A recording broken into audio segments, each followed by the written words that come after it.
Bom, eu vou fazer a prece para a gente começar, então. Vamos agradecer a Deus, nosso Pai, a Jesus, essa oportunidade que temos de estarmos aqui juntos para estudar um pouco mais esse curso que estamos aqui na fase final e que agradecemos demais a espiritualidade, a oportunidade, as intuições, a boa vontade dos amigos espirituais que têm nos apoiado essa casa espírita no seu trabalho de crescimento e de aprendizado. Que Jesus nos abençoe nessa noite, que os bons espíritos estejam conosco para que nós possamos aprender um pouco mais nessa noite. Graças a Deus. Boa noite, pessoal. Boa noite para todos. Então, hoje nós vamos na nossa aula 38. Eu estou achando que nós vamos ter aula 39 e 40, talvez mais 2 aulas para a gente fechar todos os nossos assuntos. E a gente está trabalhando com comunidades espirituais, começamos na semana passada. Nós temos, dentro desse assunto de comunidades espirituais, a gente tem alguns vídeos, porque a gente vai falar um pouco de suicida, Vale dos Suicidas, que é uma aglomeração, vai falar um pouco de umbral, comunidades de trabalho, comunidades além de nosso lar, alguma coisa, mas sempre lembrando que aquilo que a gente mostra como filme, vídeo, fotos, são montagens, porque a gente não tem esse processo de intercâmbio com o mundo espiritual no nível tão bom de captar imagens perfeitas do mundo espiritual. A gente tem relatos, mesmo o nosso lar, o filme, ele foi baseado em quem? Relatos de André Luiz e outros espíritos, e através dos relatos eles formaram uma imagem mental, uma imaginação, e criaram esse processo. Então, é bom a gente sempre lembrar disso, não esquecer disso. Então, hoje a gente continua na nossa aula 38, e a gente está no tema 4, que é exemplos de comunidades espirituais. Então, na semana passada, vocês lembram que nós falamos de algumas questões das comunidades devotadas ao bem, e agora nós vamos falar de outros tipos de comunidades, e está no tema 4. Então, vamos lá.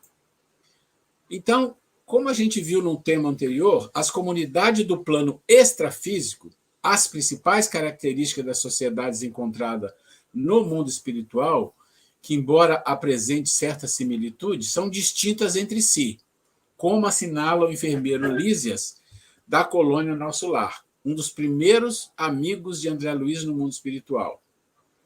Então, ele diz: se nas esferas materiais cada região e cada estabelecimento revelam traços peculiares, imagine a multiplicidade de condições em nossos planos. Aqui, tal como na Terra, as criaturas se identificam pelas fontes comuns de origem e pela grandeza dos fins que deve atingir. Mas importa considerar que cada colônia, como cada entidade, permanece em degraus diferentes na grande ascensão. Então, quando a gente lê isso aqui faz assim um eco, só que faz um eco com detalhe, com mais sutilezas de informação do que aquilo que nós mostramos lá no início desse trabalho de comunidade sobre Kardec, quando ele fala na questão 279 e acho que 238, que ele explica que lá no mundo espiritual eles falam o seguinte: olha, existe sim os agrupamentos, os espíritos inferiores, eles não têm acesso às colônias dos espíritos superiores, não fala a palavra colônia, mas eles vão explicando essas divergências e falam um pouco das criações no plano espiritual. Quando chega nessa época em que vem as informações através de André Luiz, né, no século XX, mais ou menos no meados do século XX, quando chegam as informações de Nosso Lar e tudo aquilo causa realmente um reboliço no movimento espírita. Porque, imagina, na época que eu li Nosso Lar, eu tinha 21 anos, eu tinha entrado no espiritismo aos 18, 17, mas eu não tinha entrado vendo muita coisa, estava lendo o Livro dos Espíritos, Evangelho, depois caiu na minha mão Nosso Lar. Eu realmente fiquei chocado com aquilo no bom sentido. Eu falei, meu Deus, é tudo isso? E aquilo me abriu os olhos para querer ler as obras do André Luiz todas que eu fiz, né? Então, assim, isso que ele fala para a gente aqui, o Lísias, que é um trabalhador de Nosso Lar, ele mostra exatamente assim: olha, se na Terra você tem aquelas cidades lindas, bem cuidadas, você tem aqueles condomínios maravilhosos, você tem aquelas favelas, você tem aqueles lugares de miséria, você tem de tudo.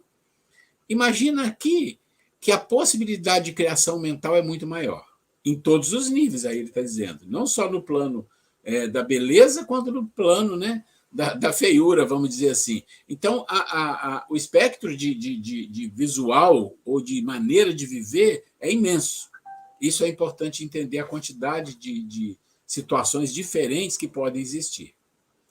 No estudo atual, são citados em seguida alguns exemplos de comunidades espirituais, com o intuito de fornecer visão panorâmica e ilustrativa da realidade extrafísica que cedo ou tarde todos nós iremos habitar. Então, aqui está dizendo que vai começar a falar de algumas coisas. Lembra que nós começamos falando das comunidades abismais? Citou algum exemplo. Agora ela vai entrar um pouco mais em detalhe. Então, a número 1, comunidades abismais. O que significa isso? São aquelas regiões mais críticas,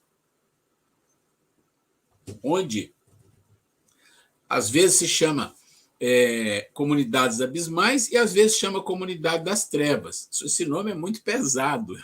Eu não gosto desses nomes, mas é o nome que eles dão, né? Marcada por grandes padecimentos em decorrência das viciações e o atraso moral dos habitantes, que temporariamente ali se encontram. Então, ainda bem que é temporariamente que ali se encontram. Uma dessas comunidades é o Vale dos Suicidas. Tá? Nesse Vale dos Suicidas, existem suicidas diferentes de categorias, tem vários níveis. E aí a gente tem uma entrevista de um suicida para a gente mostrar. É uma entrevista feita realmente com um espírito, uma entrevista psicográfica, né? E a gente vai passar essa entrevista aqui para vocês agora, para depois a gente entrar no que fala sobre essa comunidade. Então, vamos lá. Veja agora um depoimento impactante de uma jovem senhora que, diante das dificuldades da vida, decidiu, lamentavelmente, cometer suicídio. E, para isso, ela ingeriu veneno para matar formigas. Estante da Vida, Irmão X. Aqui vai, meu amigo, a entrevista rápida que você solicitou ao velho jornalista desencarnado com uma suicida comum. Você sabe, quanto eu, que não existem casos absolutamente iguais. Cada um de nós é um mundo por si. Para nosso esclarecimento, porém, devo dizer-lhe que se trata de jovem senhora que há precisamente 14 anos largou o corpo físico por deliberação própria, ingerindo formicida. Mais alguns apontamentos, já que não podemos transformar o doloroso assunto em novela de grande porte. Ela se envenenou no Rio, aos 32 anos de idade, deixando o esposo e um filhinho em casa. Não era pessoa de cultura excepcional do ponto de vista do cérebro, mas caracterizava-se na terra por nobres qualidades morais. Moça tímida, honesta, operosa, de instrução regular e extremamente devotada aos deveres de esposa e mãe. Passamos, no entanto, às 11 questões e vejamos as respostas que ela nos deu e que transcrevo na íntegra. A irmã possuía alguma fé religiosa que lhe desse convicção na vida depois da morte? Seguia a fé religiosa, como acontece a muita gente que acompanha os outros no jeito de crer, na mesma situação com que se atende aos caprichos da moda. Para ser sincera, não admitia fosse encontrar a vida aqui como a vejo, tão cheia de problemas ou talvez mais cheia de problemas que a minha existência no mundo. Quando sobreveio a morte do corpo, ficou consciente ou inconsciente? Não conseguia sequer mover um dedo, mas por motivos que ainda não sei explicar, permaneci completamente lúcida e por muito tempo. Quais as suas primeiras impressões ao verificar-se desencarnada? Ao lado de terríveis sofrimentos, um remorso indefinível tomou conta de mim. Ouvia os lamentos de meu marido e de meu filho pequenino, debalde gritando também, a suplicar socorro. Quando o rabecão me arrebatou o corpo imóvel, tentei ficar em casa, mas não pude. Tinha a impressão de que eu jazia amarrada ao meu próprio cadáver, pelos nós de uma corda grossa. Sentia em mim um fenômeno de repercussão que não sei definir. Todos os baques do corpo no veículo em correria, atirada com ele a um compartimento do necrotério, chorava de enlouquecer. Depois de poucas horas notei que alguém me carregava para a mesa de exame. Vi-me desnuda e de chofre tremi de vergonha. Mas a vergonha fundiu-se no terror que passei ao experimentar, ao ver que 2 homens moços me abriam o ventre sem nenhuma cerimônia, embora o respeitoso silêncio com que davam a pavorosa tarefa. Não sei o que me doía mais, se a dignidade feminina retalhada aos meus olhos, ou se a dor indescritível que me percorria a forma em meu novo estado de ser, quando os golpes do instrumento cortante me rasgavam a carne. Mas o martírio não ficou nesse ponto, porque eu, que horas antes me achava no conforto de meu leito doméstico, tive de aguentar duchas de água fria nas vísceras expostas, como se eu fosse um animal dos que eu vira morrer quando menina no sítio de meu pai. Então, clamei ainda mais por socorro, mas ninguém me escutava nem via. Encontrou amigos ou parentes desencarnados em suas primeiras horas no plano espiritual? Hoje sei que muitos deles procuravam auxiliar-me, mas inutilmente, porque a minha condição de suicida me punha em plenitude de forças físicas. As energias do corpo abandonado como que me eram devolvidas por ele e me achava tão materializada em minha forma espiritual quanto na forma terrestre. Sentia-me completamente sozinha, desamparada. Assistiu ao seu próprio enterro? Com o terror que o meu amigo é capaz de imaginar. Não havia espíritos benfeitores no cemitério? Sim, mas não poderia vê-los. Estava mentalmente cega de dor, sentia-me sob a terra, sempre ligada ao corpo, como alguém a se debater num quarto abafado, lodoso e escuro. O que aconteceu em seguida? Até agora eu não consigo saber quanto tempo estive na cela do sepulcro, seguindo hora a hora a decomposição dos meus restos. Houve, porém, um instante em que a corda magnética cedeu e me vi libertada. Pus-me de pé sobre a cova. Reconhecia-me fraca, faminta, sedenta, dilacerada. Não havia tomado posse de meus próprios raciocínios quando me vi cercada por uma turma de homens que mais tarde vinha a saber serem obsessores cruéis. Deram-me voz de prisão.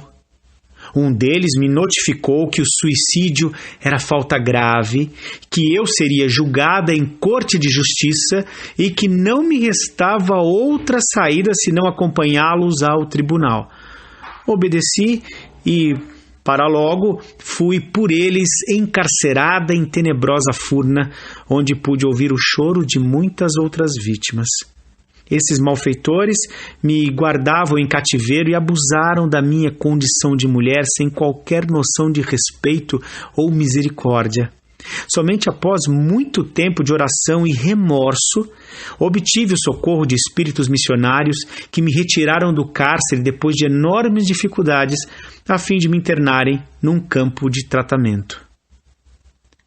Por que razão decidiu matar-se? Ciúmes de meu esposo, que passara a simpatizar com outra mulher. Julga que sua atitude lhe trouxe algum benefício? Apenas complicações. Após 6 anos de ausência, ferida por terríveis saudades, obtive permissão para visitar a residência que eu julgava como sendo minha casa no Rio. tremenda surpresa em nada adiantara o suplício. Meu esposo, moço ainda, necessitava de companhia e escolhera para a segunda esposa a rival que eu abominava. Ele e meu filho estavam sob os cuidados da mulher que me suscitava ódio e revolta. Sofri muito em meu orgulho abatido. Desesperei-me. Auxiliada pacientemente, contudo, por instrutores caridosos, adquiri novos princípios de compreensão e conduta. Estou aprendendo agora a converter a aversão em amor. Comecei procedendo assim por devotamento ao meu filho, a quem ansiava estender as mãos, e só possuía no lar as mãos dela, habilitadas a me prestarem semelhante favor. A pouco e pouco notei-lhe as qualidades nobres de caráter e coração, e hoje a amo deveras, por irmã de minha alma. Como pode observar, o suicídio me intensificou a luta íntima e me impôs de imediato duras obrigações. Que aguarda para o futuro? Tenho fome de esquecimento e de paz. Trabalho de boa vontade em meu próprio burilhamento e qualquer que seja a aprovação que me espere nas corrigendas que mereço, rogo a compaixão divina me permita nascer na terra outra vez, quando então conto retomar o ponto de evolução em que estacionei para consertar as terríveis consequências do erro que cometi. Aqui, meu caro, termina o curioso depoimento em que figurei na posição de seu secretário. Sinceramente, não sei por que você deseja semelhante entrevista com tanto empenho. Se é para curar doentia ansiedade em pessoa querida, inclinada a matar-se, é possível que você alcance o objetivo almejado. Quem sabe? O amor tem força para convencer e instruir, mas se você supõe que essa mensagem pode servir de instrumento para alguma transformação na sociedade terrena sobre os alicerces da verdade espiritual, não estou muito certo quanto ao êxito do tentame. Digo isso porque se estivesse aí, no meu corpo de carne, entre o frango assado e o café quente, e se alguém me trouxesse a ler a presente documentação, sem dúvida eu julgaria tratar-se de uma história da carochinha. Irmão X.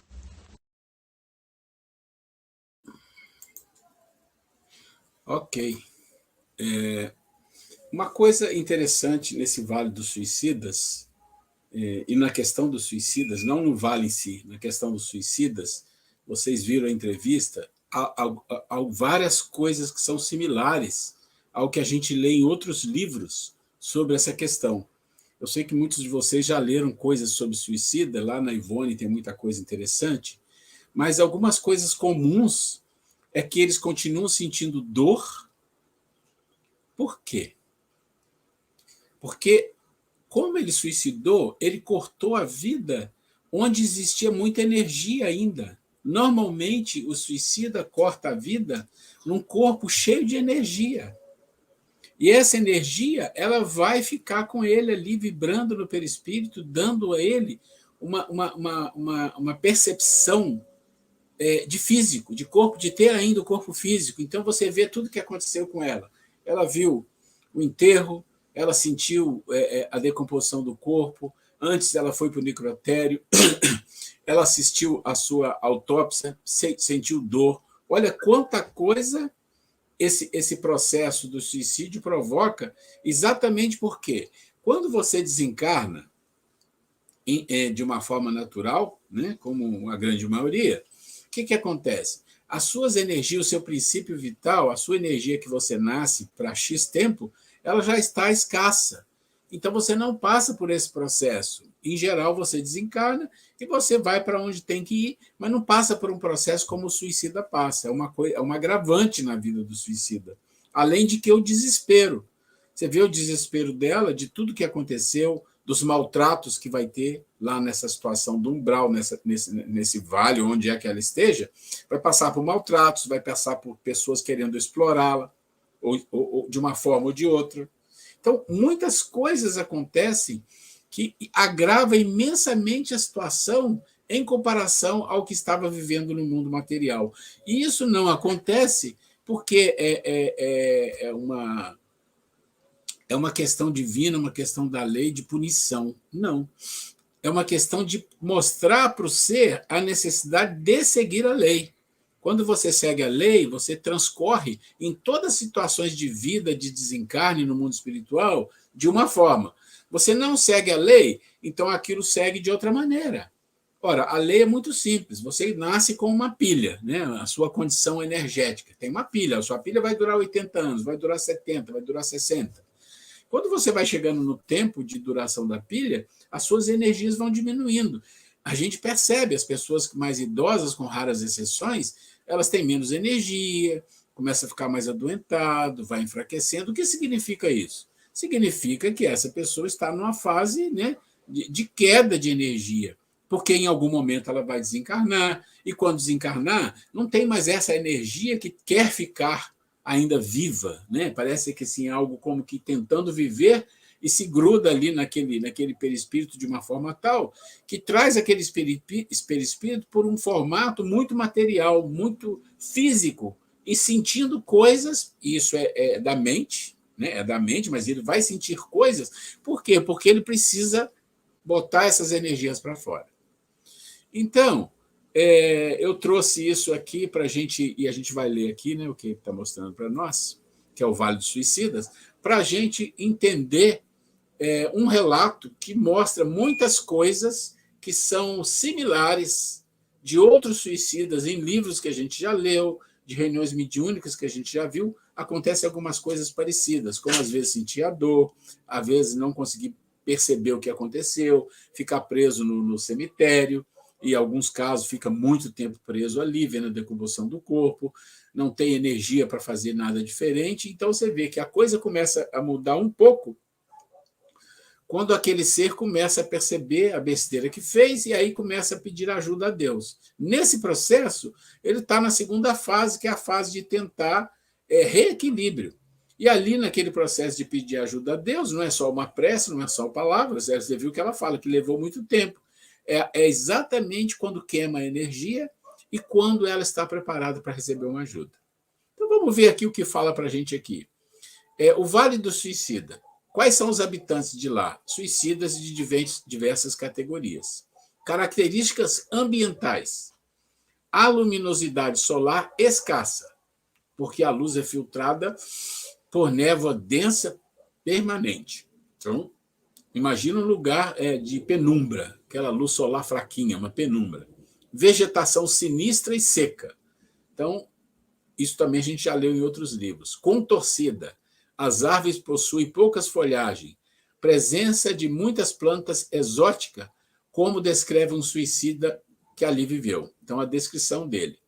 Fora eu surpreendido com meu aprisionamento em região do mundo invisível, cujo desolador panorama era composto por vales profundos, a que as sombras presidiam, gargantas sinuosas e cavernas sinistras, no interior dos quais uivavam quais maltas de demônios enfurecidos, espírito que foram homens, dementados pela intensidade e estranheza, verdadeiramente inconcebíveis do sofrimento que os martirizavam. Nessa paragem aflitiva, a vista torturada do Grilheta não distinguiria sequer o doce vulto de um arvoredo que testemunhasse suas horas de desesperação. O solo coberto de matérias enegrecidas e fétidas, lembrando a fuligem, era imundo, pastoso, escorregadio, repugnante, o ar pesadíssimo, asfixiante, gelado.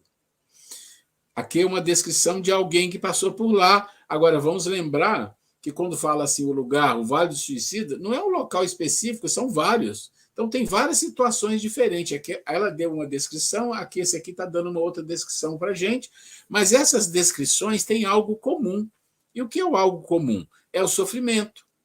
Então, no Vale do Suicida, uma coisa que você sabe que vai esperar é sofrimento de todo tipo. E aqui nós vamos vendo a descrição de um sofrimento inconcebível que ele fala, um sofrimento muito forte das pessoas que estavam sofrendo. E ele também provavelmente estava sofrendo, sem contar o ambiente, as características ambientais aí terríveis, né?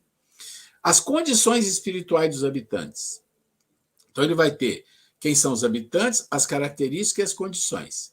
Ecoam no ambiente muitos gemidos, súplicas e choros humanos. O desespero, a dor profunda, a mágoa e o remorso são sentimentos dominantes, expresso nesse sofrido relato de um ex-suicida.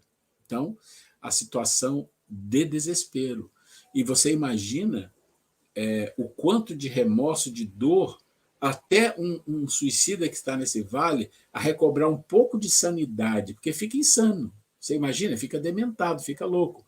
Até recobrar um mínimo de sanidade e se postar diante de Deus, pedir perdão, fazer prece, para conseguir criar um mínimo de vibração para eliminar a carga física que carrega daquela energia e, além disso, merecer uma ajuda para sair daquela situação. Então, isso é uma coisa bem complexa. Aí, então, ele vai dizendo, sofrido relato de um ex-suicida. Então, ele vai dizendo aqui, quem ali temporariamente estaciona, como eu estacionei, são grandes vultos do crime e da escória do mundo espiritual. Falange de suicidas que, periodicamente, para seus canais, afluem, levadas pelo turbilhão das desgraças em que se enredaram, a se despojarem das forças vitais que se encontram geralmente intactas. Está vendo aqui o problema? Esse é um grave problema, porque as forças vitais, elas estão intactas, estão muito ali, está presente. Olha, você tinha mais 30 anos para viver, mais 40, imagina quanto de energia tem aí que vai precisar ser gasta ali naquele local. E vai gastar como? Normalmente no desespero, na dor, no sofrimento.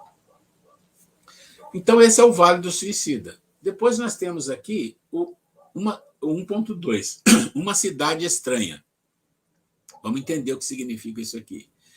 Habitantes. Quem são os habitantes? Espíritos vinculados à prática do mal, de variada expressão. Então, enquanto uns são suicidas e estão no sofrimento, aqui já estão aqueles que se trabalham em planejamento, fazem coisas para o mal. São vinculados à prática do mal. Características ambientais. Reflete vasto domínio das sombras, com baixíssima luminosidade solar, revelando escuridão completa em certos locais. Há uma espécie de fumo cinzento que envolve permanentemente a região.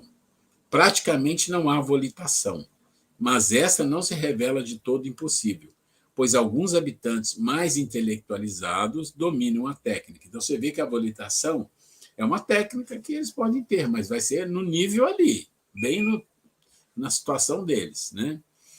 Contudo, apenas realiza voos rasantes, muito próximos ao solo. A vegetação tem aspecto sinistro. Há árvores, mas com pouca ou nenhuma folhagem, e os poucos galhos são ressecados. Detecta-se a presença de aves agoureiras, corvos, enormes, lembrando figuras monstruosas. Então, vocês vão vendo que assim, a impressão que tanto aquele vale quanto esse, como se fosse aqueles filmes de terror que as pessoas faziam no passado, hoje nem tanto mais, com aquelas paisagens bem sinistras mesmo. E aqui uma coisa interessante que fala que alguns mais intelectualizados conseguem dominar a técnica de volitação, mas são voos rasantes próximos ao solo. Por que será? Porque a volitação tem a ver com gravidade. A volitação tem a ver com gravidade, domínio da gravidade. Então, eles não dominam totalmente a gravidade, eles estão muito pesados para subir. Então, eles têm a técnica da volitação, mas são seres muito pesados, materialmente falando, né? Então, o que acontece? Eles só saem do solo um pouquinho, não conseguem subir mais. A própria física espiritual proíbe isso acontecer, né? Condições espirituais dos habitantes. Gregório, o nome do governador da cidade, a época da visita de André Luiz. Então, aqui já deu para entender de que cidade estranha que está falando. Quem já leu o livro... Qual que é? Libertação. Quem já leu o livro Libertação, do André Luiz, vai lembrar do Gregório, que foi lá o André Luiz, mais o seu tutor, a pedido, né, de uma emissária maior, que era mãe, parece que mãe do Gregório, tinha pedido uma intercessão, e a intercessão foi que o André Luiz, mais o seu instrutor, iria lá, porque tinha uma chance de tirar o Gregório de lá, porque ele era o governador de uma cidade que é a tal da Cidade Estranha. Né? Então vamos lá. Gregório, o nome do governador da cidade, à época da visita de André Luiz e companheiros, era um sátrapa de inqualificável impiedade, que aliciou para si, a si próprio, o pomposo título de grande juiz, assistido por assessores políticos e religiosos tão frios e perversos quanto ele mesmo. André Luiz recorda que que mais contristava, porém, não era o quadro desolador, e sim os apelos cortantes que provinham dos charcos, gemidos tipicamente humanos, eram pronunciados em todos os tons. Então, o que está falando aqui não está contando a história toda, porque é só para mostrar de onde veio a informação. No livro Libertação, os acontecimentos anteriores são planejamentos onde André Luiz e alguns outros que trabalhavam com ele, o próprio instrutor dele, se preparam, porque eles sabiam que existia uma chance de tirar o Gregório daquela situação, que ele já estava preparado para começar a entender e resgatar tudo que ele estava fazendo ali. E a mãe de Gregório tinha um nível espiritual maior e recebeu essa ajuda e sabia que eles poderiam fazer isso. Então, eles foram até aquela cidade estranha, porque era estranha, quem lembra de Libertação vai ver ali, aconteciam umas coisas esquisitas. Tinha lá um negócio como se fosse um castelo muito exótico. Inclusive, o André Luiz e o seu instrutor ficaram aprisionados nesse castelo por um tempo, mas eles tinham uma condição espiritual de negociar, de conversar, de convencimento muito grande, e aí a coisa foi rolando, eles foram vendo ali os acontecimentos, o que acontecia, o que não acontecia, e vão relatando isso no livro. Mas existe um momento em que eles conseguem sair e o Gregório segue, perseguindo, como se ele estivesse fugindo. Mas tem um momento que eles conseguem fazer com que o Gregório caia em si, e a mãe do Gregório chega para retirar o Gregório daquela situação. E ali era um lugar onde eles se intitulavam juízes. Eles julgavam as pessoas e eles acreditavam que eles julgavam, condenavam as pessoas e que eles eram justiceiros. Justiceiros de Deus, é isso mesmo, é incrível. O orientador Gúbio, que é o orientador, líder do grupo em visita socorrista nessa região abismal, também informa: quase todas as almas humanas situadas nessas furnas sugam as energias dos encarnados, olha isso. Eles vampirizam a vida, qual se fossem lampreias insaciáveis no oceano de oxigênio terrestre, como se fosse sanguessuga, né? Suspiram pelo retorno ao corpo físico, de vez que não aperfeiçoaram a mente para a ascensão. Então, e como eles não se sentem preparados para subir espiritualmente, eles preferem vir para o mundo material para continuar as coisas aqui. E persegue as emoções do campo carnal com o desvario dos sedentos no deserto. Quais fetos adiantados, absorvendo as energias do seio materno, consomem altas reservas de força dos seres encarnados que as acalenta, desprevenidos de conhecimento superior. Daí, esse desespero com que defendem no mundo os poderes da inércia e essa aversão com que interpreta qualquer progresso espiritual ou qualquer avanço do homem na montanha da santificação. No fundo, as bases econômicas de toda essa gente residem ainda na esfera dos homens comuns, e por isso preserva apaixonadamente o sistema de furto psíquico dentro do qual se sustentam junto às comunidades da Terra. Então, vamos ver aqui. O que está falando para nós aqui, importante para nós encarnados? É que esses seres têm um trabalho de planejamento, tem um trabalho muito bem feito para vampirizar seres encarnados. Mas por quê? Por causa da energia, por causa das paixões, por causa das emoções, por causa dos desequilíbrios emocionais. Tudo isso que a gente fala num processo de trabalho e desenvolvimento pessoal dentro da doutrina espírita e que, às vezes, a gente escorrega. E eles são mestres em induzir. Às vezes, eles pegam uma figura, uma passagem curta, um visual, qualquer coisa, pode ser o quê? Um estopim na mente da pessoa. E eles sabem disso. Olha, ele pega uma imagem, projeta na sua mente, porque ele sabe que aquela imagem vai despertar em você alguma coisa que eles querem tirar a energia de você. E com aquela imagem que você nem entende de onde veio, ou até entende, eles começam a te induzir e, às vezes, você não consegue resistir. Mas, na verdade, segundo Kardec, se você quiser resistir, não é difícil, você pode. Qual é o problema que está aqui? O problema é que, muitas das vezes, esse processo conta com a nossa adesão. Mesmo que a gente, como ele fala ali, mesmo que a gente estude, que a gente compreenda, a gente tem as fraquezas. E nas nossas fraquezas, eles atuam, trazendo uma imagem, uma figura, um filme, o que for, lança aquilo ali e eles esperam o retorno. É como se fosse alguém que vai pescar e fica lançando a isca esperando, fica esperando. Às vezes não pesca nada, mas às vezes pega e puxa. Então é mais ou menos assim, é o que ele está falando aqui. Imagina, eles fazem um trabalho muito bem planejado e falam, olha, ali tem uma situação que a gente pode lançar uma isca e normalmente vai dar certo. E lançam. E conseguem. Pronto, eles vão sugar sua energia. Isso pode durar 1 hora, 1 noite, 1 dia ou a vida inteira. Aí depende de muitos fatores. Mas o que está colocado aqui é, eles fazem isso. E eles vivem disso. Né? Então é importante a gente entender isso aqui. Vamos lá. 2. Comunidades do umbral. Então, aqui já mudou. Aqui você saiu das questões abismais, trevosas, Vale do Suicídio, e foi para a comunidade do umbral. Aqui a gente tem um filminho para a gente passar. Vamos pegar aqui.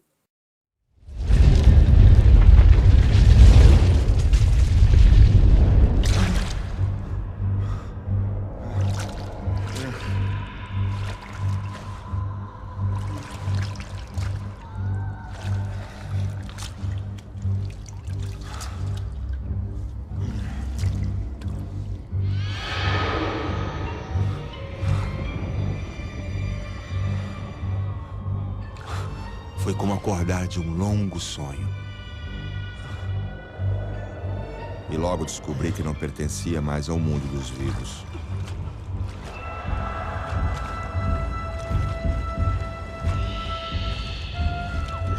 Me deparei com uma surpreendente verdade.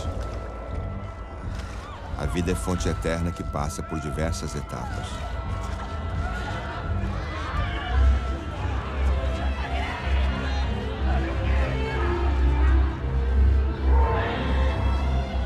Acordei numa dimensão chamada umbral. Uma espécie de purgatório. E minha história estava apenas recomeçando.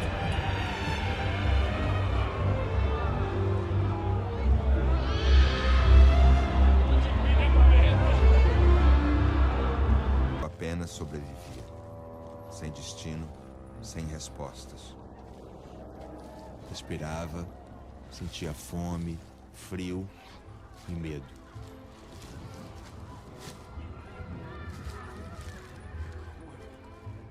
Me perdoa, por favor. Perdoa. Perdoa, amor. Por favor. Também te peço perdão. Na hora do desespero, quando não tinha mais forças, Por favor, alguém me escute. todas as esperanças pareciam terminadas. Eu fiz a única coisa que me restava. Piedade. Me ajudem. Me ajudem. Misericórdia. Não sei quanto tempo durou aquela súplica que vinha do fundo da minha alma, mas fui ouvido. André.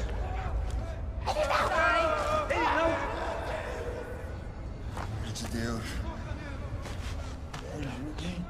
Pelo amor de Deus. Pelo amor de Deus, me ajuda. Me ajuda. Me tira daqui, me ajuda. Me ajuda. Nícias. Tobias. A sua hora chegou, André. Vamos levá-la.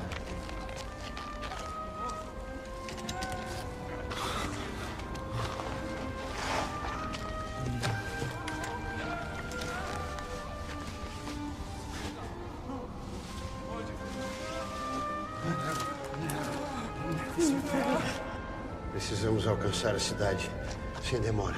Vamos? Isso.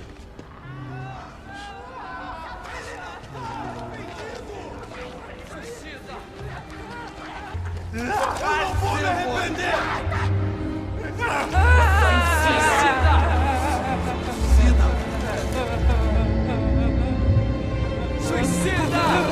Bom, é um trecho pequeno, porque as pessoas viram o filme, quem não viu deveria ver, mas o que a gente quer falar aqui das comunidades do Umbral é que é diferente das comunidades suicidas, das trevas, dos abismos, né? É um outro nível. E ali você tem uma diversidade enorme de situações com relação à maneira de ser do local. Então, o livro de André Luiz, que é vamos falar assim, é que já existiam alguns relatos, mas os livros relatados, a situação relatada em Nosso Lar, com André Luiz, e o próprio filme, deu um impacto muito grande. Então, o que a gente percebe ali no Umbral por que passou pelo Umbral, né? Então, ele passou ali, acho que foram 8 anos, se eu não me engano, não me lembro quanto tempo, mas por que passaria alguém pelo Umbral, né? Qual a razão? Então, a gente tem que entender um pouco o filme, porque o André Luiz ele tinha algumas questões muito ligadas às coisas materiais, alguns prazeres físicos que fazia mal, que fazia ele ficar doente, ele não dava importância a nada que fosse espiritual. Então, ele tinha algo para aprender. E a morte é um momento de um aprendizado imenso. A gente pode, por mais que a gente seja espírita, a gente pode não entender. Mas esse processo da morte, da confusão da morte, da passagem, aonde você chega, pode ter um impacto enorme na alma do ser, ao ponto desse impacto causar demência, causar loucura. Vocês viram quantos espíritos tinham ali que não queriam saber de ajuda, não queriam nada. Eles estavam ali revoltados, dementes até. E você percebe no filme, que tem mais informações, muitas pessoas dementes, achando que é rainha, achando que é isso, achando que é aquilo. Mas grande parte das pessoas que passam pelo Umbral tem um impacto parecido com o André Luiz, no sentido de sentir algo muito forte psicologicamente, espiritualmente, de que está acontecendo, por que isso aconteceu. E ele vai vivendo ali naquele local por um tempo, e aquela vida sofrida, doída, totalmente diferente de tudo que a pessoa conhece, vai causando nele uma necessidade de algo diferente do que ele passou, porque o que ele passou ele sabia. E aí o que é isso que ele quer? Ele quer ajuda. Ele quer ajuda. E ele pedia, até um dia que no livro conta que ele pediu de uma forma tão... Ali no vídeo não mostra, mas ele fala que ele pediu de uma forma tão profunda que ele sentiu algo dentro dele e naquele momento apareceu os socorristas. Então vamos ver lá, comunidades do Umbral. Os habitantes podem ser classificados em 2 grandes grupos: espíritos ainda presos às paixões e às sensações da vida material. Então, é a comunidade de lá. Mas só que tem uma outra comunidade que são trabalhadores que fazem trabalhos em postos de auxílio, em colônias de auxílio. Espíritos benfeitores que se encontram nos postos de auxílio em missão de socorro e esclarecimento. Então, vamos deixar esses habitantes de lado que estão lá para fazer o trabalho. Os habitantes de verdade que estão lá são nós, todos nós, presos às paixões e às sensações da vida material, né? Todos nós, em geral, com algumas exceções, porque o fato de você ter a sensação da vida material, ter apego a algumas coisas da vida material, pode ser que você não passe pelo Umbral, não tenha necessidade por outras razões, mas aqui, em geral, é assim. Quais são as características ambientais? Quer dizer, como é que é o ambiente? O espírito Lísias, personagem de Nosso Lar, informa que o Umbral começa na crosta terrestre. Então, já começa aqui. É a zona obscura de quantos no mundo não resolveram atravessar as portas dos deveres sagrados a fim de cumpri-los, demorando-se no vale da indecisão ou no panto dos erros numerosos. Temos notícias de que nas regiões inferiores do Umbral, aquelas que se encontram mais próximas da costa terrestre, então pensa no Umbral como um processo, né, onde, por exemplo, Nosso Lar está numa região umbralina. mas não é um umbral como a gente conhece, está numa região umbralina. Mas quanto mais perto da crosta, mais inferior é o umbral. É isso que ele está dizendo, né? Então vamos lá. Temos notícias de que nas regiões inferiores do umbral, aquelas que se encontram mais próximas da crosta terrestre, os espíritos sofredores que habitam a região revelam uma característica comum. Estão sempre com fome e sede e se apresentam vestidos de andrajos. Persistem outras necessidades fisiológicas, semelhantes às comuns encarnados. Ou seja, você vai encontrar o quê? Um ambiente, né, de miséria, sem água, sem comida, e todos com fome, com necessidade fisiológica parecida com as nossas. Então, você imagina, e a quantidade de desencarnados ali deve ser uma coisa absurda. Então, você imagina, cria na sua cena uma imagem para ver que dificuldade e como a gente pode... Deixa eu só ver se vai passar uma coisa aqui, só um minuto. Tá. A paisagem é normalmente úmida e escura, completando, né? Há pouca água e vegetação no ambiente, ocasionalmente transitam na região bandos de seres humanos de aparência animalesca. Olha, ainda fala que, além de tudo isso, de vez em quando aparecem aqueles malucos, aqueles espíritos meio com aparência animalesca que passam em bandos. Isso foi falado lá no filme da colônia, no filme Nosso Lar. Condições espirituais dos habitantes. André Luiz esclarece que, devido às condições reinantes, o umbral funciona como região destinada ao esgotamento de resíduos mentais. Uma espécie de zona purgatorial, onde se queima a prestações o material deteriorado das ilusões que a criatura adquiriu por atacado, menosprezando o sublime ensejo de uma existência terrena. Gente, vamos deixar um pouco a questão leiga e vamos falar de nós, que somos pessoas que estudamos a espiritualidade, que estamos falando de nosso lar, estamos falando de umbral, desses assuntos que, em geral, não se fala.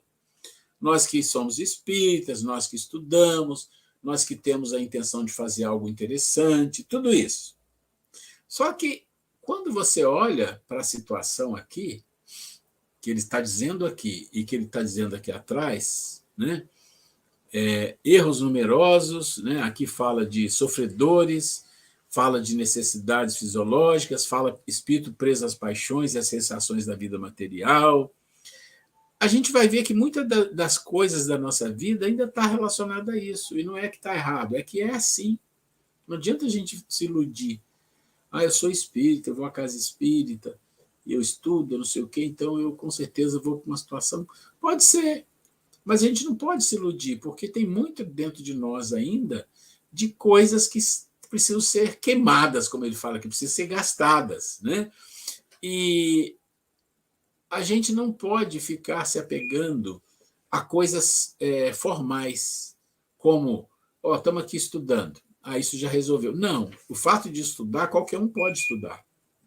Basta uma pequena condição intelectual para você pegar um livro, para você ter um curso, para você discutir o assunto, não é problema nenhum. A questão é, nós estamos estudando juntos, nós estamos buscando informações juntos para quê? Esse é o ponto. Esse para quê? O que é que nós vamos fazer com essas coisas que a gente estuda? É claro que existem coisas técnicas, mas a maioria das coisas que a gente estuda no Espiritismo sempre traz uma conotação de transformação, de ser melhor, de ajudar o próximo, de aprender a amar. Todas essas coisinhas, né? Indulgência, caridade, não é isso? Todas essas coisinhas que aparecem de um jeito ou de outro nas bordas ou no centro das informações. E a gente tem que estar alerta com isso, porque, na verdade, essas coisas que aparecem nas bordas ou no centro das informações é o que conta quando a gente chega do outro lado, é o nosso passaporte, né? Para a gente ter uma condição um pouco melhor. Né? Comunidades devotadas ao bem nas regiões de sofrimento. Então, comunidades devotadas ao bem nas regiões de sofrimento. Aqui está falando de quê? Está falando exatamente daquilo que falou aqui atrás. Deixa eu mostrar do que ele está falando. Está vendo aqui? Espíritos benfeitores que se encontram nos postos de auxílio em missão de socorro e esclarecimento. Você quer falar? Espera aí que a Grace quer fazer um comentário. Então, a gente assistindo esse filme, claro, já li o livro, já viu o filme, né? Mas vai, assim, à medida que está sendo lida aí a descrição do estudo, né, vai dando assim uma sensação na gente quando ele fala que espíritos que vão para o umbral, né, que somos nós mesmos presos às sensações físicas, aos nossos vícios, aquelas coisas que a gente não consegue, né, se desvencilhar, né, para ir queimando, né? Então é muito sério e ao mesmo tempo nós temos muito que agradecer a Deus por ter o espiritismo na nossa vida que nos informa isso, porque a maior parte das pessoas, né, a gente pode dizer assim, é só te analisar no contexto que a gente convive, quantas pessoas, ontem nós falávamos sobre isso, se preocupa assim, qual é a origem, como que tudo começou, do princípio espiritual, princípio material, a gente não, fora de um ambiente espírita, a gente nunca encontra uma roda de amigos que questione isso, né? Então, via de regra, a gente vai viver no dia a dia sem se preocupar. E, consequentemente, também a gente não se preocupa, no contexto geral, de ir trabalhando, de se perceber nas nossas sombras, os nossos vícios, né? A gente vai vivendo e com isso vai acumulando aquela crosta de imperfeições, né? E depois é a lei, nós vamos ter que reparar, né? Talvez nós não vamos lá para o Vale do Suicida, porque não retiramos nossa vida assim deliberadamente, mas provavelmente vai falar aí também do suicídio indireto, né? Aquele suicídio que você vai danificando seu corpo físico, né? Através dos excessos, tanto químicos, como também alimentação, pensamentos, tudo isso são forças deletéricas que vão consumindo o nosso corpo físico, e com isso, vejam só que o André Luiz lá, ele é tido, os espíritos o chamam de suicida, ele não pegou um revólver, não deu um tiro na cabeça, né? Mas por quê? Ele tinha essa característica, devido aos excessos que ele cometeu, e com isso ele adiantou a ida dele, vamos dizer assim, não cumpriu aquele tempo que ele precisava. Então, gente, que nós possamos realmente ser muito gratos a Deus, a espiritualidade que vem trazendo essas informações para a gente, né? Para que a gente pense no nosso dia a dia, que a gente não só pense, como também a gente se melhore. A gente se melhore, porque não adianta. Às vezes a gente vê pessoas religiosas que falam: eu conheço, eu leio a Bíblia, eu leio o Evangelho, leio o Livro dos Espíritos, mas aí se a gente pensa, qual o impacto na sua vida? A pessoa não consegue nem, sabe, fica assim só ali na intelectualidade. E nós precisamos ter essa honestidade, aí que entra também o auto-amor, de ter esse cuidado conosco. Eu estou aprendendo, e não é só para aprender, é para pôr em prática. É difícil, muitas vezes nós somos ainda muito apegados às sensações físicas, aquela coisa de querer. Hoje em dia, às vezes, nem precisa muito você ter, você parecer, né? Até, né? Que ter as coisas, essa supervalorização às coisas materiais, né? Em detrimento das coisas espirituais, né? Esses grandes estímulos que a gente recebe das redes sociais, das mídias, né? Então, aí vem o Espiritismo alertando: olha, presta atenção no que você vai estar fazendo. Aí vem espíritos como André Luiz e tantos outros trazendo informações para nós. E aí é onde a importância do trabalho de vocês, que são médios, que estão se preparando para servirem de intercâmbio, para que esses que mais espírito possam trazer tanto depoimento dessa decepção, dessa frustração, dessa tirada do véu da ilusão, e mostrando a realidade que acontece e para que também esses espíritos possam ser auxiliados, quanto também para receber, né, através da mediunidade, orientações do plano espiritual dos nossos irmãos maiores, né, para que traga esse alerta para nós. Então, gente, o assunto é muito sério mesmo, e que nós possamos refletir, pensar o que nós estamos fazendo da vida. Ontem nós ouvimos amigos, né, pessoas que tinham um certo nível de vida, tal, enfim, muito apegado, gente boa, mas muito apegada a coisas materiais, e o depoimento de falando assim, olha, eu já não preciso mais disso. De certas coisas que para essa pessoa era tão importante, né, tipo de ter coisas materiais, de ostentar, de orgulho, e através da doutrina espírita falar, hoje em dia eu não preciso mais disso. Às vezes eu me pego muitas vezes pensando coisas assim, aí eu atribuo muito porque eu estou ficando velha.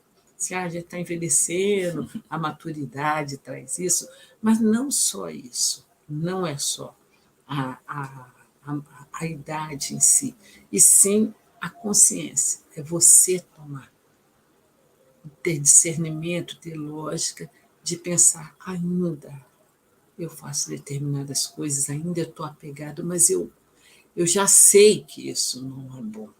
Então, eu preciso trabalhar em meu próprio benefício, né? Para que a gente não sofra tanto. Olha, eu estava ouvindo a Grace falar e estava pensando numa coisa aqui.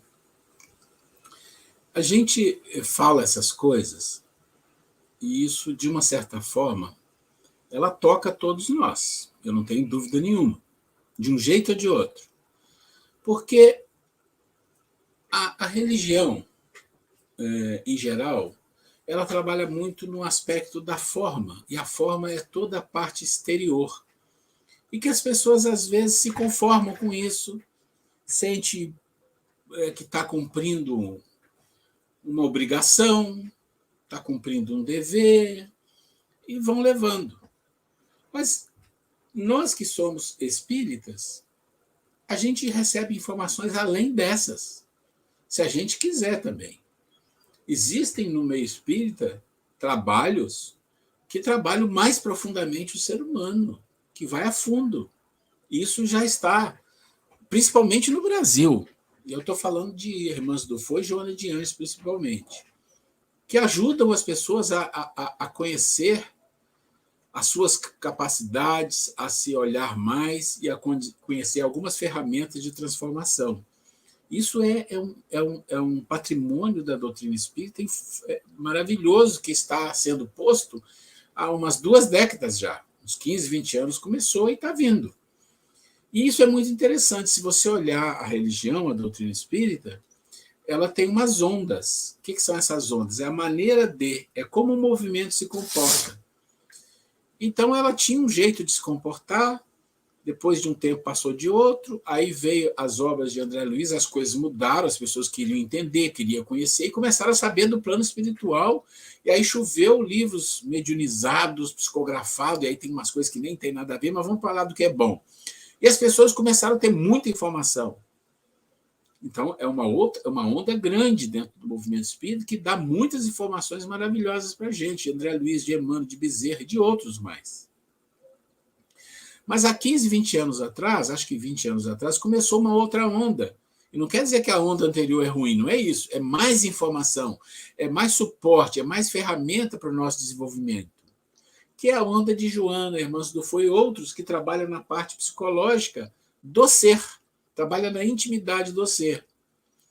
Porque quando a gente escuta essas coisas que foram faladas aqui pela Grace, isso que nós lemos, a gente pode simplesmente ouvir, só ouvir, ou a gente pode ouvir e refletir um pouco. Olha, de fato, eu tenho essa situação, às vezes eu me escorrego, às vezes eu recebo uma influência espiritual, vem uns pensamentos esquisitos, E se a gente entende isso e reconhece, é uma boa coisa, porque se a gente não entende e não reconhece isso, a gente está num passo atrás. Porque todos nós estamos nessa situação, todos nós temos essas fraquezas, porque o nosso nível é esse, com raríssimas exceções. O ponto não é ficar preocupado, agora eu vi a paixão, não sei o quê, desequilíbrio, eu tenho isso, eu tenho alguns apegos, eu gosto de pescar, eu gosto de comer um churrasquinho, não é? Então estou com um problema. Não é isso, não é esse o ponto. O ponto é o quanto nós estamos fazendo de transformação em nós.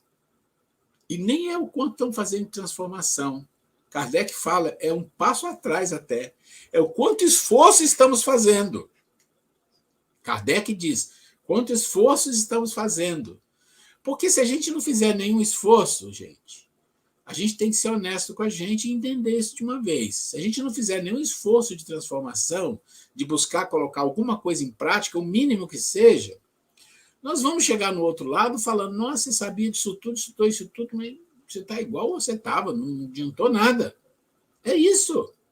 E em algum momento da vida, a gente precisa entender que a gente tem que fazer algum esforço. Isso eu estou falando para todos nós, porque é assim que é a vida, assim que é o movimento espírita.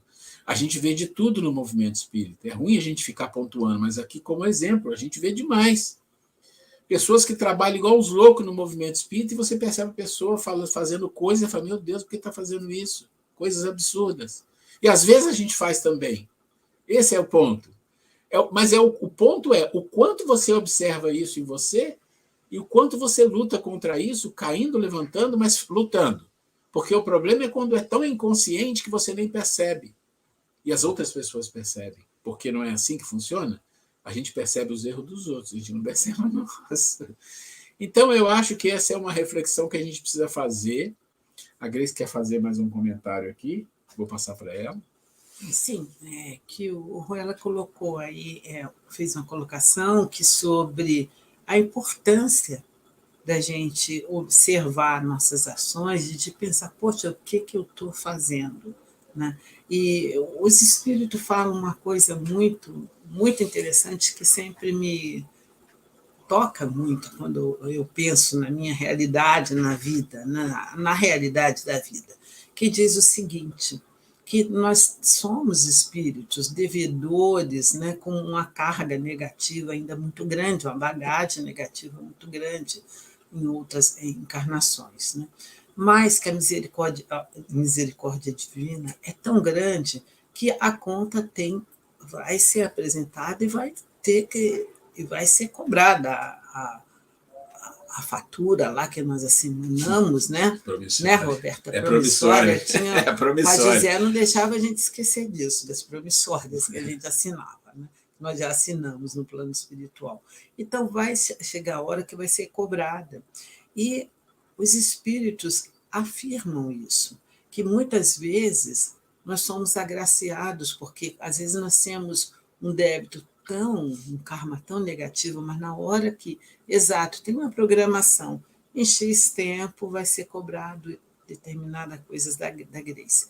E se nessa hora que vai ser cobrado de mim, ou de qualquer um de nós, se chegam nessa hora e a espiritualidade nos encontra fazendo algo de bom, um bem, sobretudo para o próximo, ou até em nosso benefício mesmo, a nível de engrandecimento espiritual, é basicamente zerado, é ser aliviado. Sabe aquela história que a pessoa tinha que perder o braço e a espiritualidade encontrou essa mesma pessoa se dedicando a uma causa nobre, perdeu só um dedinho? Então, gente, é isso, a misericórdia é divina, é imensa, então está sempre. Por isso é bom a gente ter esta consciência, que aí o que vai acontecer?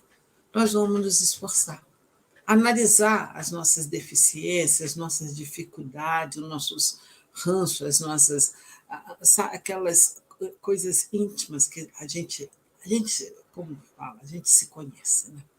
Então, aquelas coisas que a gente sabe, e a gente fala, olha, eu preciso melhorar isso, por mais difícil que seja, e é tão gratificante quando a gente faz um movimento e realmente a gente consegue falar, poxa, que bom, eu consegui.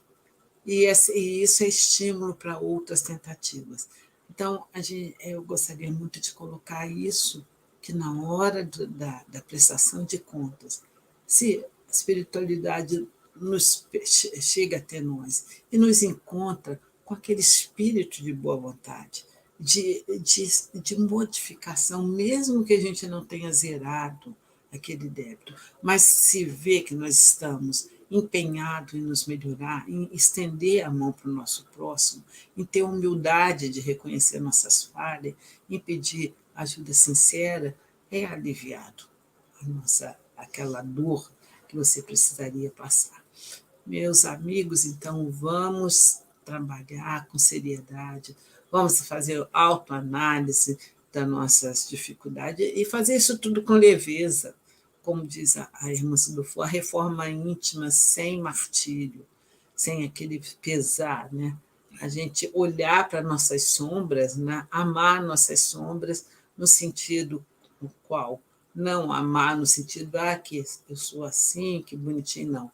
Eu sou ainda assim, mas eu posso e mereço ser melhor. É isso aí. Muito bom. Bom, vamos um pouquinho mais aqui. Aqui nós vamos entrar no item 3. São as comunidades devotadas ao bem nas regiões de sofrimento. Então, o que são aqui? São as casas transitórias, postos de auxílio, que a gente já leu em várias obras espíritas, tem muitas obras espíritas que falam disso, e aqui nós estamos falando da casa transitória de Fabiano. Trata-se de um posto de auxílio móvel, situado em plenas regiões umbralinas, então não é fixo, ele vai saindo de lugar em lugar, que pode se deslocar na atmosfera quando se faz necessário. É importante instituição piedosa de socorro a espíritos que carregam o peso de amargos e dolorosos sofrimentos, recém-desencarnados ou não. André Luiz informa que a instituição fora fundada por Fabiano de Cristo, devotado servo da caridade entre antigos religiosos do Rio de Janeiro, desencarnado há muitos anos. Devido à sua localização em região mais inferior do umbral, quer dizer, numa região bem pesada ainda, contém um sistema de segurança especial, constituído de defesa contra invasões e ataques. Entre essas destacam as defesas magnéticas e os pontos de vigilância humana, que contam com a assistência de numerosos servidores e de bondosos amigos, que ali trabalham dia e noite. Todavia, o trabalho desta casa é dos mais dignos e edificantes. Nesse edifício de benemerência cristã, centralizam-se numerosas expedições de irmãos leais ao bem, que se dirigem à crosta planetária, ou às esferas escuras, então vão mais fora do umbral, né? Onde se debatem na dor seres angustiados e ignorantes, em trânsito prolongado, nos abismos tenebrosos. Então, quando a gente olha para isso, a gente fica pensando que existem irmãos que não estão lá em nosso lar, não estão nas grandes esferas, mas estão fazendo um trabalho maravilhoso, porque você fica ali na parte mais inferior do umbral, numa situação que precisa até de defesa física. Não sei se vocês lembram dos livros do André Luiz, e aí eu não lembro, mas eu acho que é Nosso Lar, ele conta uma situação que eu contei aqui, não sei se foi aqui, não foi o grupo de doutrina, onde foi quando a gente falou da alimentação dos encarnados, que teve que fazer ligação magnética dos muros para não ter invasão dos contrabandistas de alimentos. Vocês lembram disso? Então, ligou na muralha os aparelhos magnéticos para repelir invasões. Você vê que, mas é coisa física, né? Mas é mesmo, porque o perispírito de todos os seres que estão desencarnados, daqui da crosta terrestre até a região umbralina, que chega quase, praticamente no limite ali de nosso lar, tem ainda efeitos da parte material ainda muito grande. Necessidade de alimentação, né? Necessidade de água, necessidade de corpo, pode volitar, não pode volitar, precisa de um aparelho para se locomover. Né? Tudo isso existe nesse processo, e nesse processo, quando você fala de um umbral inferior, você imagina a situação mais crítica ainda. Situações mais críticas do que a nossa situação, às vezes, que está aqui na Terra como encarnado. Então, a necessidade de defesas físicas mesmo, né? Isso parece meio assustador, mas quando a gente estuda a doutrina espírita mais profundamente, a gente vai entendendo o nível de materialidade que tem no plano dos desencarnados. Vamos lá mais um pouco? Deixa eu ver até onde vai aqui. Não, nós vamos parar, aqui é o último mesmo, que aí não vamos entrar no outro tema, porque falta só 15 minutos. Colônia correcional. Então, aqui postos de ajuda e aqui colônia correcional. Trata-se de uma obra assistencial constituída pela Legião Servos de Maria, voltada para o atendimento aos suicidas e firmemente orientada pelos ensinos e vivências do Evangelho de Jesus. Gente, toda vez que falo disso aqui, eu fico meio emocionado. Eu não sei se eu fui suicida, o que foi, né? Mas eu fico emocionado, isso me emociona muito. A gente já fez algumas coisas lá no passado sobre isso aqui de Maria, e aqui mesmo em Taubaté, uma vez a gente fez umas vibrações bonitas, né? Inclusive, nós vamos passar um dia aqui para nós, se puder, que fala desses trabalhos, desses servos de Maria, que atende suicidas, né? Atendimento aos suicidas. Os seus dirigentes e servidores agem em nome de Maria de Nazaré, sua mentora e orientadora maior. A instituição é cercada por uma sólida fortaleza, composta de um conjunto de muralhas fortificadas, encravadas em regiões abismais. Já viu que ela foi lá para o outro lado, né? Aqui já saiu do umbral, foi lá para baixo, né? Conforme descrito por Camilo Cândido Botelho. Era uma região triste e desolada, envolvida em neblinas, como se toda a paisagem fora recoberta por sudário de continuadas nevadas, conquanto oferecendo possibilidades de visão. Não se distinguia inicialmente vegetação, nem sinal de habitantes pelos arredores da fortaleza imensa. Apenas longas planícies brancas, colinas salpicando a vastidão, assemelhando a montículos acumulados pela neve. Então, era um lugar isolado, fortificado. Não devemos perder a esperança no que diz respeito ao poder do bem, que, aos poucos, irá modificar as expressões de dor e sofrimento que ainda pulsam no planeta. Em ambos os planos vibratórios da vida, Allan Kardec, a propósito, esclarece como o bem estabelecerá o seu reinado na Terra. O progresso da humanidade tem seu princípio na aplicação da lei de justiça, amor e caridade. Dessa lei deriva todas as outras, porque ela encerra todas as condições de felicidade do homem. Só ela pode curar as chagas da sociedade. A gente vai ficando aqui hoje. Tá. A Grace quer fazer um comentário, então vai lá, por favor. Então, quando ela citou aí que ele falou, olha, eu fico até emocionado, que talvez tenha sido um suicida, vai saber, né? Mas igualmente, eu me emociono muito quando se fala de Maria, porque eu realmente sou devota, assim, eu já tive tantas concessões, confidenciando com vocês, de Maria, de Nossa Senhora, de Nossa Mãe, de situações tão sérias que de determinada vez eu tive a impressão que eu ia morrer, estava sozinha aqui dentro de casa, uma dor tão grande, um dia muito frio, que eu pensei, eu vou ter um infarto, algo assim, de tanto pesar. E na hora, eu firmei meu pensamento, eu pensei em Nossa Senhora, falei, me ajuda.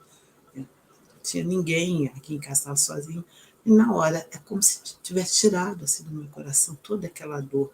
Eu fui acalmando, me restabeleci. E essa é uma das experiências já de auxílio da intercessão de Nossa Mãe Santíssima. E o Chico Xavier sempre falou que qualquer coisa que nós pedimos, tem a nossa querida irmã Celina, que é a assessora de Nossa Senhora, né? que qualquer coisa que a gente peça à Nossa Mãe Santíssima, se ela não puder vir pessoalmente, que com certeza um espírito extremamente ocupado, ela manda um assessor, um dos seus servos, em nosso auxílio, que nenhuma das nossas súplicas fica sem ser atendida pela nossa mãe. É claro que ela não vem aqui resolver nossos problemas, mas de alguma forma um alento, uma conscientização, né? Então, e que bonito, né? Você vê aonde que a nossa mãe está trabalhando pesadamente, um abismo nas sombras, né? Só um espírito de autoescola que com um amor tão imenso que para fazer algo tão grandioso. Então, que como um comentário final, que nós não nos esqueçamos nunca disso. Nós não somos, primeiro, não somos filhos de qualquer um, nós somos herdeiros de Deus, nosso Pai, né? Nosso Pai não é qualquer um. E a nossa Mãe Santíssima, seja qual for a nossa situação, que só de pensar nela, com gratidão, com sentimento, a ajuda, o abraço materno, né? De consolação, de estímulo, de mostrar caminhos vem, né? Então, que a gente lembre bem disso, que hoje essa aula tenha sido assim, de reflexão e incentivo para que nós façamos uma análise da nossa vida, façamos um feedback, sem martírio, conforme falamos. Leiam um livro da Irmã Dufour, Reforma Íntima Sem Martírio, que ela fala, não adianta a gente ficar se enchendo de culpa, amargurada e depressão, não. É ter humildade e falar. Tenho esses problemas, a gente sabe quais são nossos problemas. E eu posso resolver, porque a ajuda não falta. Da mesma forma que existem aqueles que gostam de puxar o nosso tapete, né? Os servos de Maria estão aí, um grande exemplo, né? De ajuda assim, incondicional, independente de como nós sejamos, nós sempre somos ajudados. Basta a gente ter humildade de pedir. É isso aí, chega aqui pertinho. Gente, muita paz para vocês, muita luz, que esse centro cresça sempre com muita energia boa, que essas pessoas lindas, maravilhosas que estão aí tenham muita paz nessa semana, e que na semana que vem a gente volte aqui. Eu vou dar uma checada se vai ser a última, a penúltima aula. Já passei para o Roberto, para o Maurício, uns programas, e aí eu aguardo vocês analisarem e verem o que vocês querem, se querem, e a gente fica aqui no aguardo. Ela está falando, nós estamos chegando ao fim, e junto com o fim do curso, nós já estamos com saudade.